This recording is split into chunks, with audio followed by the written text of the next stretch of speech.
क्या फिनिस्टाइड आपके hair loss को रोकने के लिए ज़रूरी है? क्यों ज़रूरी है और उसे कब शुरू करना चाहिए?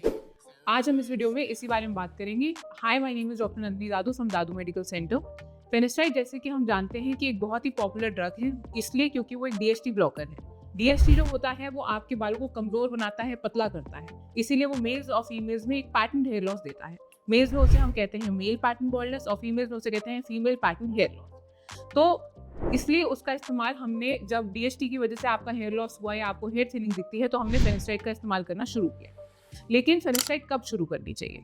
आइडली अगर आप मेल्स की बात करें, मेल पैटर्न बॉल्डनेस में स्टेजेस होती हैं। तो जब स्टेज 2 या स्टेज 4 के बीच में आप हैं, यानी कि आपको रिसीडिंग ऑफ हेयरलाइन दिख रही है या बाल पतले होते दिख रहे हैं, तब आपको आइडली फिनिस्टाइड शुरू कर देनी चाहिए और उसका रिस्टोरेटिव थेरेपीज के साथ एडजंक्ट होकर काम करना बहुत अच्छा रिजल्ट देता है। लेकिन अगर आप उसको डिले करते हैं, आप उस स्टेज पे नहीं शुरू करते, आप थोड़ा और रुकते हैं because of its known side effects, तो आपको आज फर्दर प्रोग्रेशन हो सकता है इन हेयर लॉस और उस टाइम पे शायद फिनिस्टाइड उतना अच्छा रोल ना।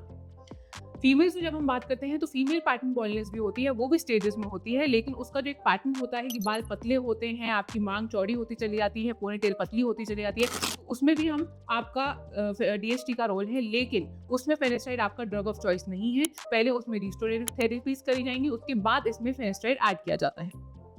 फिनिस्टाइड जो होता है 1 mg और 5 mg की कंसंट्रेशन में मिलता है। मेल्स में हम 1 mg से शुरू करते हैं। आइडली आप रोज़ भी ले सकते हैं, लेकिन आप उसे अगर ट्वाइस अ वीक भी शुरू करते हैं तो आप अच्छा इफेक्टिव रिजल्ट देख सकते हैं।